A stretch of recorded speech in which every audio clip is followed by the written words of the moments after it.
The bell above the diner door rang at 5:12 a.m., sharp and lonely, cutting through the fog that hung over Route 33 like a held breath.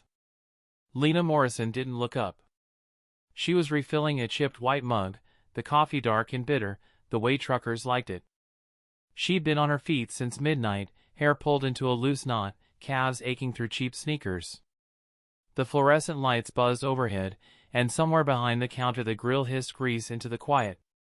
"Morning," she said automatically. No response. She glanced up then.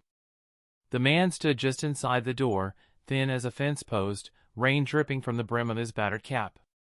His coat looked too big for him, like it had belonged to someone else once. He didn't move toward a booth. He just stood there, eyes traveling the room like he was counting exits. "Sit anywhere," Lena said, nodding toward the booths. "Coffee's fresh." He shuffled forward slowly, boots leaving wet prints on the tile. He slid into the booth by the window, the one nobody liked because the heater didn't reach it in winter. Lena brought him a menu. He didn't touch it.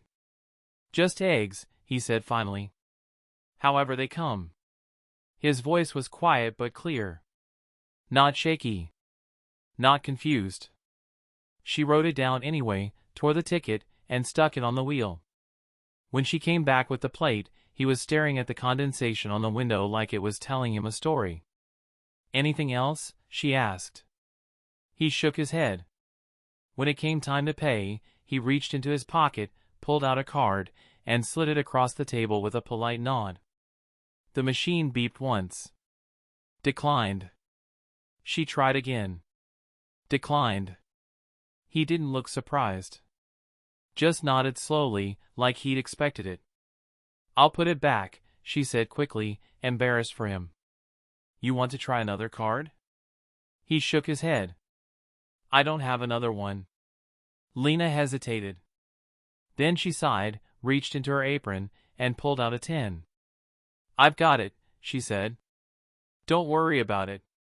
The man looked up then. Really looked at her. His eyes were pale, gray-blue, sharp as broken glass. Not the eyes of someone lost. The eyes of someone watching. He leaned forward, elbows on the table, lowering his voice. "When your sister visits next weekend," he said, "don't let her use the upstairs bathroom." Lena froze. What?" He was already sliding out of the booth. "That's all," he said, pulling his coat tighter. "Just, don't clean it either." She laughed, startled. "Okay," she said lightly. "Sure. I'll tell the ghosts too." But he didn't smile. He tipped his hat once and walked out into the rain. Lena watched him disappear into the gray morning, unease prickling her skin. Weird old men, she thought. Truck stops collect them. She shook it off and went back to work. But the word stayed. The farmhouse sat 3 miles off the highway, down a gravel road that curved past cornfields and dead silos. It had belonged to their parents. It belonged to Lena and her sister Marcy now. Joint inheritance. Joint everything. That was what the lawyer had said when their mother died. "You girls will have to work together." Lena had nodded. Marcy had smiled. Marcy lived in Columbus now. Wore blazers. Posted motivational quotes online. Talked about fresh starts and aligning your life. Lena stayed. She worked the diner. Paid the taxes. Fixed the fence when it fell. Slept in her childhood bedroom with the cracked ceiling fan and the faint smell of dust and old paper. The upstairs bathroom hadn't been used in years. The pipes rattled. The mirror was stained. Lena cleaned everything else religiously, but she always skipped that room. Not out of superstition. Just neglect. When Marcy texted on Tuesday. "Surprise! I'm coming home this weekend. Thought we could finally start fixing the place up red heart." Lena felt a strange tightening in her chest. She thought of the old man. She almost laughed. Marcy arrived Friday evening in a white SUV, tires crunching loudly in the gravel. She hugged Lena tightly. "You look exhausted," Marcy said immediately. Still doing nights? Pays the bills, Lena replied. Marcy wrinkled her nose at the house. We really should modernize, she said. Open it up. Light colors. It has good bones. Lena didn't argue. That night, she made up the guest room downstairs. You can use the bathroom off the hall, she said casually. Marcy blinked. Oh. I was going to use the one upstairs. More space. Lena's heart skipped. That one's not working right, she lied smoothly. Plumbing issues. Marcy hesitated, just a beat too long, then smiled. No problem. Sometime after midnight, Lena woke. Not to a sound. To a feeling. She lay still, listening. The house creaked the way old houses did, but something was different. A door, maybe. Or footsteps softened by caution. She almost got up. Instead, she remembered the warning. Don't clean it. Don't let her use it. She stayed in bed. Morning came gray and cold. Lena went upstairs first. The bathroom door stood open. Fresh muddy boot prints tracked across the floor. Straight to the medicine cabinet. Her hands began to shake. Lena stood in the doorway longer than she meant to. The upstairs bathroom smelled like damp earth and old cleaner. The light flickered once before settling. She took one careful step inside, then another, tracing the muddy boot prints with her eyes. They weren't random. They were deliberate, heel to toe, steady stride, crossing the linoleum straight to the medicine cabinet above the sink. She didn't touch anything yet. She pulled out her phone and took photos. One from the doorway. One close-up of the prints. One of the cabinet door, slightly ajar. The cabinet wasn't locked. It never had been. Inside, behind a half-empty bottle of aspirin and a rusted nail clipper, something was wedged where no one kept anything anymore.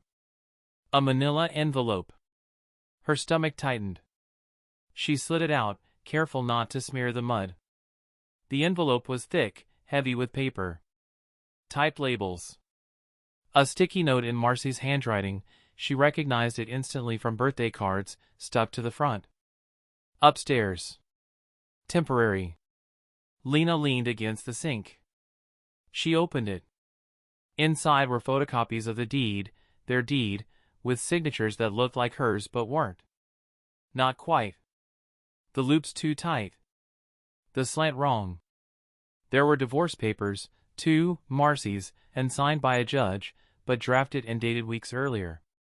A real estate listing packet followed, glossy photos of the farmhouse taken from angles Lena had never seen, a projected sale price circled in red, notes in the margins about night access, no occupants present, and assistant to verify layout.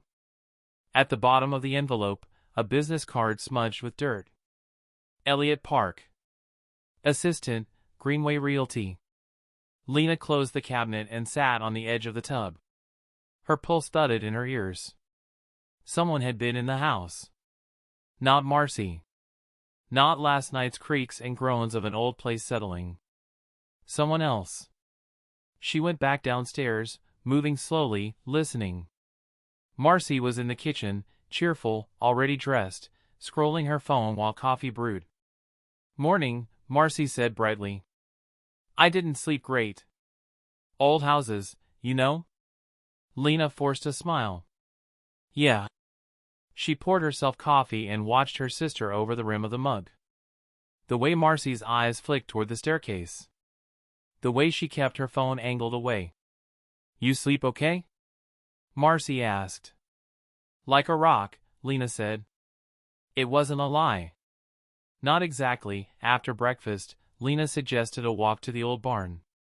Fresh air, she said. Clear our heads. Marcy hesitated. I actually wanted to make some calls. Won't take long. Outside, the ground was soft from the rain. Lena watched Marcy's shoes, clean, white, untouched by mud.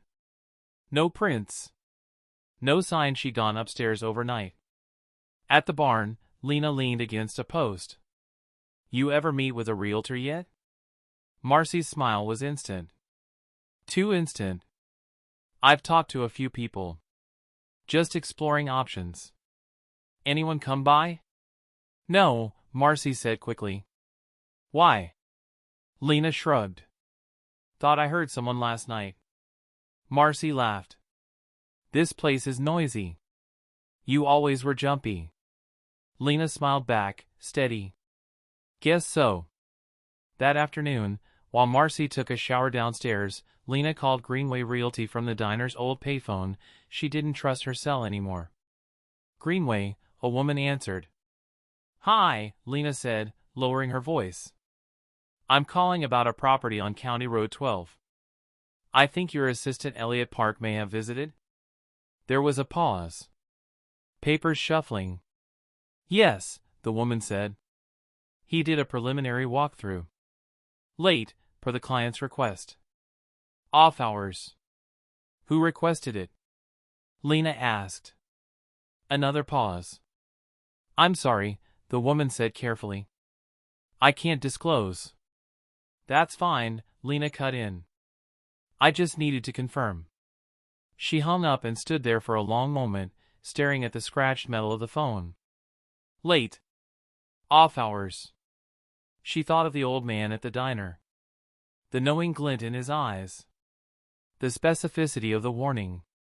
She'd never seen him before. She never would again. That evening, Lena laid the envelope on the kitchen table. Marcy stopped mid-sentence. What's that? She asked. Found it upstairs, Lena said evenly. Along with muddy boot prints. Marcy's face drained of color. You went up there? Yeah. Silence stretched. Who's Elliot? Lena asked. Marcy swallowed. You're overreacting. Whose signatures are these? Lena slid the forged deed forward. Because they're not mine. Marcy's shoulders slumped. I was going to tell you. When? Lena asked softly. After the sale? Marcy's eyes flashed. I was trying to help us. This house is a burden. You're stuck here. Don't, Lena said. Her voice didn't rise. It didn't need to. You brought someone into our home at night. Marcy looked away. It was just to check measurements, she said. Nothing happened. Lena stood. Pack your things. Marcy laughed, brittle. You can't kick me out. Watch me. Marcy left that night. Lena changed the locks before dawn. She called a lawyer on Monday. Filed a police report for trespass and forgery. Sent copies of everything, photos, call logs, the Greenway confirmation, by certified mail. The realtor backed away immediately. The listing died before it ever lived. A week later, Lena drove past the diner at 5:12 a.m. The booth by the window was empty. She ordered coffee anyway. The lawyer confirmed what Lena already knew. The forged signatures were amateur. Sloppy in places only someone who had never signed farm paperwork their whole life would miss. The attempted transfer would never have held up in court. Still, the intent mattered. Intent carried weight. Marcy stopped calling after the cease and desist arrived. A mutual cousin mentioned she'd taken a short-term rental in Dayton, that she was sorting things out. The tone suggested blame, aimed everywhere but inward. Lena didn't ask questions. She spent that month repairing what she could see and securing what she couldn't. New locks. Motion lights. A cheap security camera she installed herself above the back door. She slept lighter at first, listening for sounds that didn't belong. They never came. One Tuesday, on a whim, Lena asked the diner manager if he recognized the old man from that rainy morning. Thin. Gray-blue eyes. Worn cap. The manager shook his head. Nope. Don't remember him. He paid cash? Lena asked. His breakfast? The manager frowned. You did. Lena walked home under a low sky, the wind bending the corn. She passed the payphone on Main Street. It rang once, sharp and sudden, then went quiet. She didn't pick it up. Some warnings were meant to be received, not traced. Lena took fewer night shifts. She painted the upstairs bathroom herself. Scrubbed the floor until the last hint of mud was gone. She replaced the medicine cabinet with a plain mirror and left the door open, light on. Nothing hid there anymore. She framed the farmhouse photos, not the glossy realtor shots, but the old ones, her parents by the fence, her sister and her as kids, arms slung around each other, before secrets learned how to speak. Grief and relief lived side by side now. She let them. In spring, Lena listed one room of the house for a local artist needing space. Not for profit, just for presence. Someone else's footsteps in daylight. Someone who knocked before entering. The house breathed easier. So did she. At the diner, strangers came and went. Cards declined. Kindness offered. Warnings unspoken. Lena watched eyes now, not with fear, but with awareness. Most people were just tired. A few were something else entirely. One morning, as rain tapped the windows again, Lena wiped down the counter and glanced at the booth by the window. For just a second, she thought she saw him. Then the door opened, the bell rang, and it was only a trucker shaking off the weather. Life went on. The house stayed. And Lena, no longer tired, no longer fooled, kept both feet planted on the floor that was hers. Some people arrive in your life to take. Some arrive to warn. Lena learned to tell the difference, and that made all the difference.